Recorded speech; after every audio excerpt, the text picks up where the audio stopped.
नमस्कार दोस्तों, आज हम बात करने वाले हैं सीबीएसई बोर्ड के नए नियमों के बारे में जो 2026 की 10वीं और 12वीं की परीक्षाओं के लिए बेहद अहम है।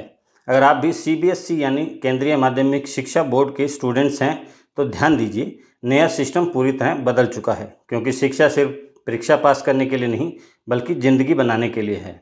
अब 10वीं और 12वीं की बोर्ड परीक्षाएँ पहले जैसी नहीं रहेंगी। बोर्ड परीक्षा एक 2 वर्षीय प्रोग्राम होगी, यानी हर विषय की परीक्षा देने के लिए उसे लगातार 2 साल तक पढ़ना अनिवार्य होगा।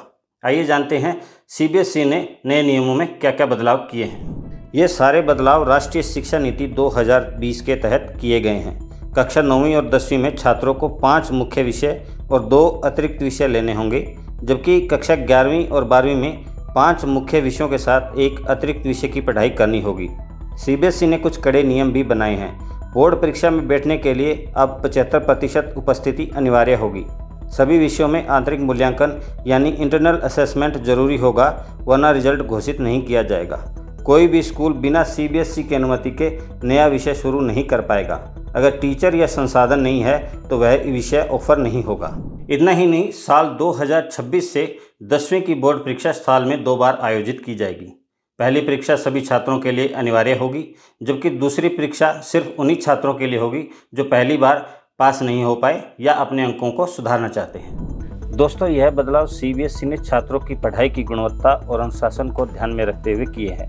अब सिर्फ एग्जाम पास करना काफ़ी नहीं है, स्कूल आना, 2 साल पढ़ना और हर दिन मेहनत करना ही असली तैयारी है। यदि किसी छात्र को अतिरिक्त विषय में कंपार्टमेंट या एसेंशियल रिपीट मिलता है तो वह प्राइवेट उम्मीदवार के रूप में दोबारा परीक्षा दे सकेगा। बोर्ड ने कहा है कि जो छात्र इन 7 शर्तों का पालन नहीं करेंगे वह बोर्ड परीक्षाओं में शामिल नहीं हो सकेंगे। सीबीएसई के ये नए नियम आपके भविष्य को मजबूत बनाने के लिए हैं, इसलिए हम इस बार बार जोर दे रहे हैं कि शिक्षा सिर्फ परीक्षा पास करने के लिए नहीं बल्कि ज़िंदगी बनाने के लिए है। इसलिए स्टूडेंट्स आधिकारिक वेबसाइट पर जाकर नोटिफिकेशन जरूर चेक कर लें। 75% अटेंडेंस और आंतरिक मूल्यांकन को हल्के में न लें। ऐसी ही तमाम अपडेट्स के लिए जुड़े रहिए दैनिक ट्रिब्यून से।